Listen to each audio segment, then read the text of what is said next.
iglesia soy, y tú también. En el bautismo renacimos a una vida singular, y al confirmar hoy nuestra fe, lo proclamamos compartiendo el mismo pan. No vayas triste en soledad, ven con nosotros y verás a los hermanos. Amables oyentes, hermanos y amigos, tengan ustedes un buen día, lleno de las bendiciones del Señor. Les saluda su pastor, amigo y hermano Monseñor José Clavijo Méndez, obispo de Sincelejo. Este es su programa Palabras del Pastor, que se emite todos los días de lunes a viernes por esta su emisora Radio Piragua, la emisora diocesana de Sucre. Horarios de 5 de la mañana, 11 de la mañana y 6 de la tarde. Puede también escucharnos a través de la página www.diocesisdecincelejo.org. Hoy, 22 de octubre del año 2018, celebramos la memoria de San Juan Pablo II, Papa. Nuestro querido Papa Juan Pablo II, hace algunos años canonizado, un santo al que todos hemos visto en la televisión, al que algunos hemos visto cuando vino a nuestro país. Un santo de carne y hueso, que todos hemos podido comprobar su existencia, su vida sencilla, su estilo y todo lo que le dejó a la Iglesia en el largo pontificado, uno de los más largos de la historia. En esta memoria de San Juan Pablo II vamos también a dirigir nuestra oración con otro salmo, el Cántico de Judith, que se encuentra precisamente en el libro de Judith. Es la respuesta del pueblo agradecido a lo que Dios a través de Judith obró en defensa de su pueblo cuando Holofernes, generalísimo del ejército del imperio asirio, llegó a las puertas de Jerusalén para conquistarla. El Señor actuó en favor de su pueblo. Dios se mostró poderoso a través de una mujer sencilla, cuyo nombre es el nombre del mismo pueblo al que ella salvó con su fe en Dios. Algunos de los versículos de su cántico hacen parte de la oración litúrgica de la Iglesia en el miércoles de la semana primera. Aunque el cántico define a Dios como un Dios amante de la paz, nos introduce en el contexto en el que nació el himno, una victoria conseguida sin derramar sangre del ejército, ni del ejército enemigo, ni del ejército de Dios, a través de la astucia, de esa sagacidad que viene de la fe de una mujer valiente que, arriesgando su vida, salva a su pueblo.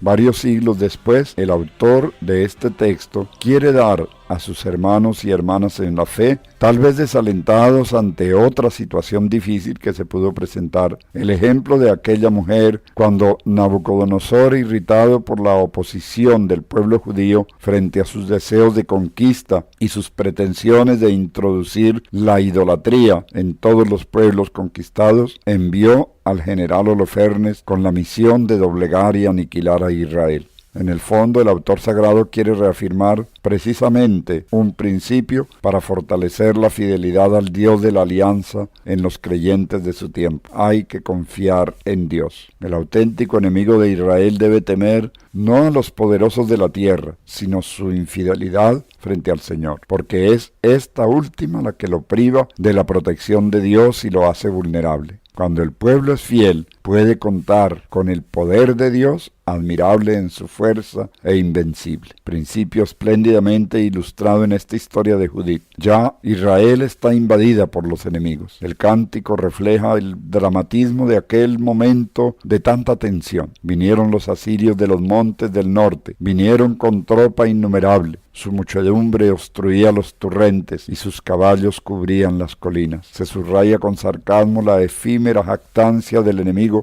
que hablaba de incendiar la tierra, de pasar los jóvenes a la espada, de estrellar contra el suelo a los lactantes, de entregar como botín a los niños y dar como presa a las doncellas. La situación descrita en palabras de Judith se asemeja a otras vividas por Israel en la que la salvación había llegado cuando todo parecía perdido. No había sucedido lo mismo delante del Mar Rojo. Así, ahora, ante el asedio por obra de un ejército poderoso que se cree Dios y que no hace más que poner de relieve la fuerza de Dios que se manifestará protector invencible de su pueblo, haciendo cosas inesperadas dentro de lo normal de las actuaciones de la gente. La obra de Dios resulta tanto más luminosa cuanto que no recurre al choque de los ejércitos o de los caballos o de los guerreros. Como en otro tiempo Débora había eliminado a un general cananeo, así ahora se sirve de nuevo de una mujer inerme para salir al auxilio de su pueblo, ahora otra vez en dificultad. Solo con la fuerza de la fe, como David que se enfrentó a Goliat, solo con el arma de la fe. El cántico subraya fuertemente este dato: el Señor omnipotente, por mano de mujer, anuló al enemigo. Que no fue derribado su caudillo por jóvenes guerreros, ni le hirieron hijos de titanes, ni altivos gigantes le vencieron, sino una mujer, Judith, hija de Merarí, con la sola hermosura de su rostro. La figura de Judith se convertirá en el arquetipo que permitirá no solo a la tradición judía, sino también a la tradición cristiana, poner de relieve la predilección de Dios por lo que se considera frágil y débil, pero que precisamente por eso es elegido para mostrar la potencia de Dios. Es una figura ejemplar para expresar la vocación y la misión de la mujer, llamada, al igual que el hombre, de acuerdo con sus rasgos específicos, a desempeñar un papel significativo en el plan de Dios. Algunas expresiones del libro de Judith pasarán más o menos íntegramente a la tradición cristiana, que verá en la heroína judía una de las prefiguraciones de María. Nos escucha un eco de las palabras de Judith cuando María en el Magnificat canta: derriba del trono a los poderosos y enaltece a los humildes. El cántico de Judith, partiendo de la experiencia de la victoria, concluye con una invitación a elevar a Dios un cántico nuevo, reconociendo lo grande y glorioso al mismo tiempo, exhortando a todas las criaturas a mantenerse sometidas a aquel que con su palabra ha hecho todas las cosas y con su espíritu las ha forjado. ¿Quién puede resistir a la voz de Dios? Judith lo recuerda con gran énfasis. Frente al Creador y Señor de la historia, los montes desde sus cimientos serán sacudidos, las rocas se fundirán como cera. Metáforas eficaces para recordar que todo es nada frente al poder de Dios. Y sin embargo, este cántico de victoria no quiere infundir temor, sino consolar. En efecto, Dios utiliza su poder invencible para sostener a sus fieles. Con aquellos que le temen, te muestras tú siempre propicio. Les invito a que juntos, yo con los labios y ustedes con el corazón, entonemos este bellísimo cántico de Judith. Alabad a mi Dios con tambores, elevad cantos al Señor con cítaras, ofrecedle los acordes de un salmo de alabanza, ensalzad e invocad su nombre. Porque el Señor es un Dios quebrantador de guerras, su nombre es el Señor. Cantaré a mi Dios un cántico nuevo. Señor, tú eres grande y glorioso, admirable en tu fuerza, invencible. Que te sirva toda la creación, porque tú lo mandaste y existió, enviaste tu aliento y la construiste, nada puede resistir a tu voz.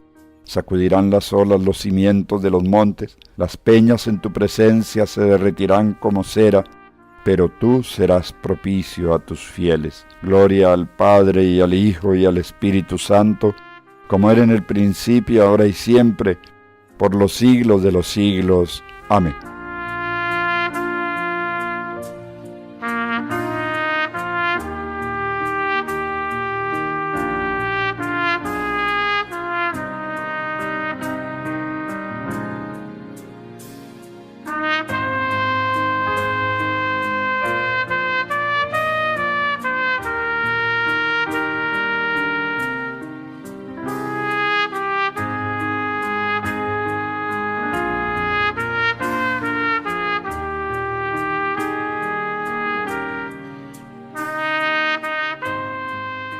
Nos hemos detenido en los programas anteriores en el testimonio como uno de los mejores momentos evangelizadores. El testimonio que se convierte en diálogo entre la comunidad que da testimonio de lo que el Señor ha hecho con ellos y el oyente que, atraído por la vida de la comunidad, pregunta y quiere ser informado sobre lo que le ha sucedido a la comunidad porque él siente un deseo irresistible de tener aquella misma experiencia. Nos dice el Papa Pablo VI, hablándonos precisamente de la evangelización, que hay que pasar en un momento determinado del testimonio, que es una evangelización implícita al anuncio expreso mediante las palabras. Necesariamente el testimonio y el diálogo pastoral terminan en el primer anuncio o querigma, que es la tercera función de la acción misionera. Después del testimonio entusiasta y auténtico, el anuncio explícito del amor infinito de Dios Padre misericordioso y de Jesucristo nuestro Señor y Salvador. Cuando la palabra de cercanía y de solidaridad ha sido generosa y verdadera, cuando se han establecido relaciones de confianza y de afecto, cuando la solidaridad y la caridad han probado las intenciones auténticas de los evangelizadores, normalmente se percibe, algunas veces con urgencia, que ha llegado el momento de anunciar el amor de Dios y lo que Él nos ofrece en Cristo. Donde quiera que Dios abre la puerta a la palabra para anunciar el misterio de Cristo a todos los hombres, confiada y constantemente, hay que anunciar al Dios vivo y a Jesucristo enviado por Él para salvar a todos, a fin de que los no cristianos, los no creyentes, bajo la acción del Espíritu Santo, que abre sus corazones, creyendo se conviertan libremente al Señor y se unan a Él con sinceridad. Él, que es camino, verdad y vida, colma todas sus exigencias espirituales, más aún las colma infinitamente. La fe es un don destinado a crecer en el corazón de los creyentes. Se acoge por la predicación y en su origen, teológicamente, se pueden distinguir dos momentos distintos normalmente sucesivos y casi siempre simultáneos, que son el interés por el Evangelio, es decir, por Jesucristo, su persona, su obra, el significado de su persona y de su obra, y la conversión del aquel que quiere llegar a ser creyente. Y por este motivo también hemos distinguido en esta reflexión sobre las funciones de la acción evangelizadora el testimonio personal y comunitario del anuncio explícito. El primer momento se orienta a suscitar un interés inicial, amplio y general en sus más diversas posibilidades, ya sean las de simple teodicea, cuando se tiene que hacer una especie de defensa de Dios, quien no es el autor del mal ni de las tragedias humanas, y que sin embargo, y de todas maneras es el único que puede sacar el bien del mal que el ser humano padece. O ya sean las otras del allanamiento de caminos intelectuales para que el mundo sepa que no es absurdo creer, ya sean las más frecuentes del acercamiento a los creyentes y de los creyentes a los no creyentes, o a los antiguamente cercanos y ahora alejados, ante la variedad de acontecimientos, opiniones e ideologías, o por la simple ausencia de conocimiento auténtico de los mensajes del Evangelio y de los contenidos de fe de la Iglesia. El segundo se construye sobre este interés y consiste en el anuncio explícito. Ponemos esta función de la acción misionera con sus dos nombres, primer anuncio y querigma, porque nos interesa mantener la identidad en la acción sin olvidar las dos dimensiones de esta etapa de evangelización, que son suscitar el interés y anunciar explícitamente. Es verdad que hoy en día la mayoría de los autores identifica primer anuncio y querigma, pero también es cierto que de todas maneras subsisten dos dimensiones de la única acción. En este sentido, nadie duda de la urgencia de hacer creíble el mensaje, de promover la apertura de la humanidad y de los individuos a los valores eternos, de presentar de nuevo a la Iglesia y hacer que ella quede bien en medio de todos los ambientes de los cuales había sido excluida. Todos estamos seguros de la necesidad de establecer o de reconstruir puentes de contacto entre los cristianos y el mundo. Y todos sabemos que cualquier diálogo evangelizador tiene que estar dispuesto a dar sólido testimonio de alegría en la fe y de compromiso real en la búsqueda y con las expectativas más urgentes del mundo presente, así como a ofrecer razones serias para creer. En algunos ambientes este será el primer anuncio, y como evidente consecuencia se comprendería que este consiste más en una serie de actitudes, de signos, de presencia creativa y desinteresada, o de posturas de fe ante el mundo, que de acciones ordenadas de evangelización explícita, las cuales corresponderían más directamente a la proclamación del querigma. El primer anuncio provocaría más y se enfocaría más hacia el interés por el Evangelio de aquel que no cree, del indiferente o del que pertenece a otra religión. Interés que, aunque no sea todavía una decisión firme y definitiva, es ya un primer acto de la voluntad. Y el segundo momento consistiría en la conversión propiamente dicha, que tiene su punto de partida en el interés por el Evangelio y en la voluntad libre de acoger el don de Dios, con la ayuda del Espíritu Santo que orienta hacia la adhesión a Jesucristo y la voluntad de caminar en su seguimiento, como una conversión que podemos llamar inicial y más de orden teológico personal que moralista o legal.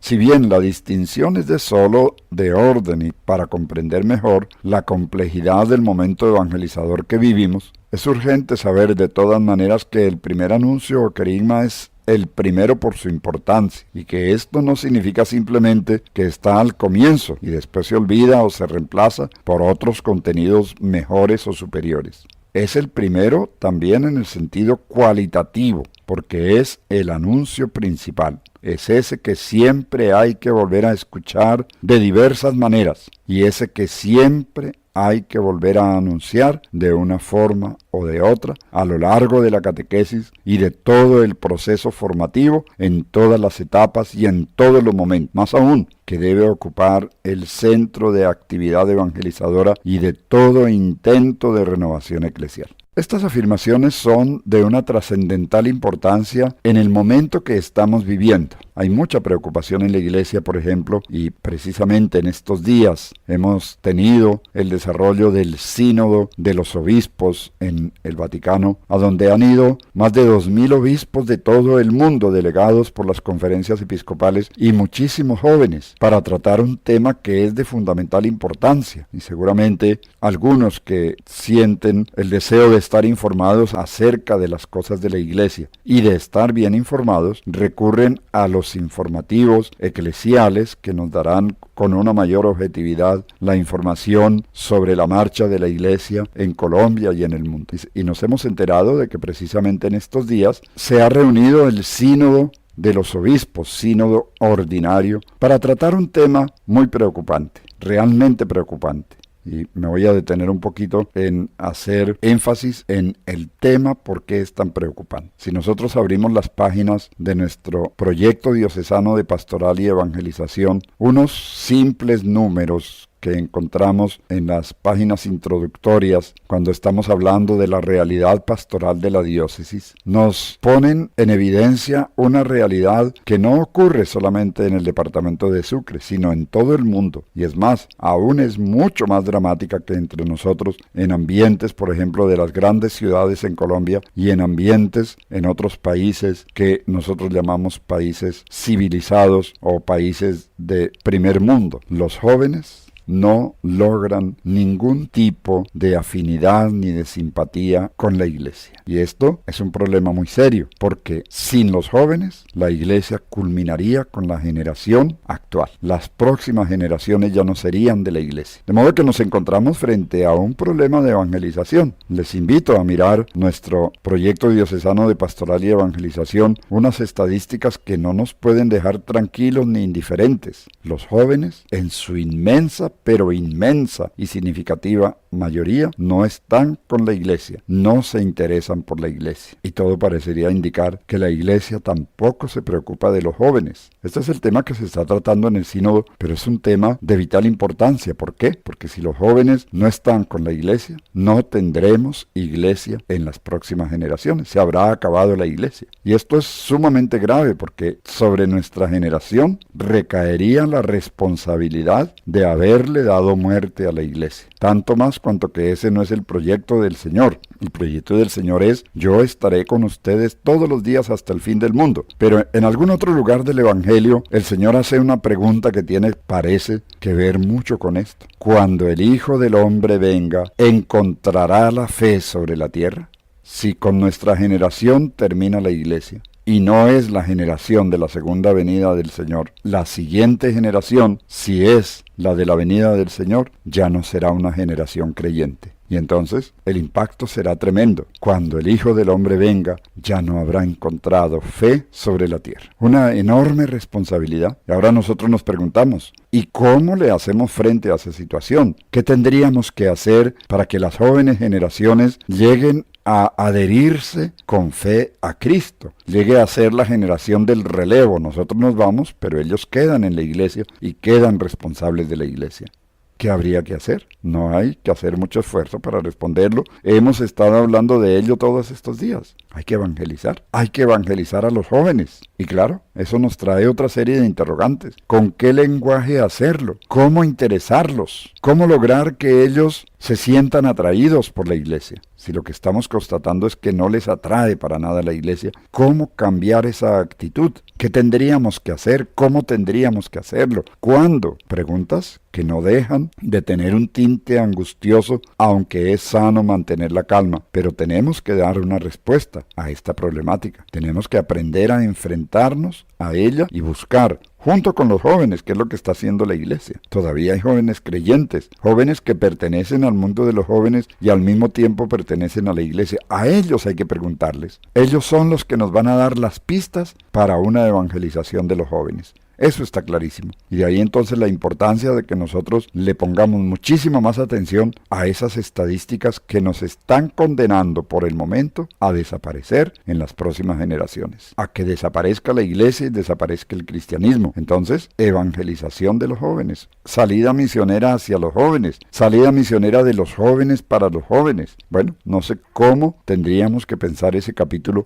pero la iglesia en estos días de sínodo nos está ayudando a pensar en ello y a encontrar caminos de salida. Estemos muy atentos. Ustedes seguramente dirán, no es que nosotros no nos habíamos enterado que se estaba reuniendo un sínodo sobre los jóvenes. Y comprendo, porque es que estas noticias no le interesan a nuestros noticieros comerciales de la televisión comercial. Al contrario, entre más oculto lo mantengan y menos lo mencionen, para ellos es mejor, porque ellos, sin pretender meter a todos en el mismo rasero, pero ellos se mueven por otros intereses precisamente contrarios al evangelio, contrarios al cristianismo, y no se van a poner a hacerle propaganda a aquello que no es de su interés. Nos toca es a nosotros, mantener a nuestros fieles informados, hablarles del sínodo, estar atentos al desarrollo del sínodo, estar atentos a estudiar con los jóvenes las conclusiones del sínodo y si sale algún documento, estudiarlo con los jóvenes y proyectarnos hacia el futuro. Por supuesto que sí. Esto entonces acerca del primer anuncio o querigma. Nos vamos a detener en los próximos programas todavía en este primer anuncio, al igual que hicimos con el testimonio. ¿Qué pedagogía conviene al testimonio? Ahora nos vamos a preguntar qué pedagogía conviene al primer anuncio. Pero como el reloj nos avisa que el tiempo se acabó, les invito a que nos dediquemos en estos últimos minutos a la oración, a darle gracias al Señor. Padre nuestro que estás en el cielo, santificado sea tu nombre, venga a nosotros tu reino, hágase tu voluntad en la tierra como en el cielo. Danos hoy nuestro pan de cada día, perdona nuestras ofensas como también nosotros perdonamos a los que nos ofenden. No nos dejes caer en la tentación y líbranos del mal. Amén. Oremos. Señor, que tu gracia inspire, sostenga y acompañe nuestras obras, para que nuestro trabajo comience en ti como en su fuente, y tienda siempre a ti como a su fin. Por nuestro Señor Jesucristo, tu Hijo, que vive y reina contigo en unidad del Espíritu Santo, y es Dios por los siglos de los siglos. Amén. Gracias mis hermanos, gracias por acompañarnos. Oremos intensamente por las misiones, oremos por quienes se están moviendo a tocar corazones para convertirlos al Evangelio y a Cristo nuestro Señor, para traerles a la alegría del Evangelio. Y nosotros mismos propongámonos con nuestras familias y con nuestras comunidades a participar en la salida misionera en nuestra parroquia o por iniciativa propia. Que muchos compañeros de trabajo, amigos, colegas, vecinos, familiares conozcan esta maravilla del anuncio cristiano y de la vida cristiana. El Señor los bendiga, los proteja, los guarde, bendiga a sus familias y sus comunidades. En el nombre del Padre, y del Hijo, y del Espíritu Santo. Amén.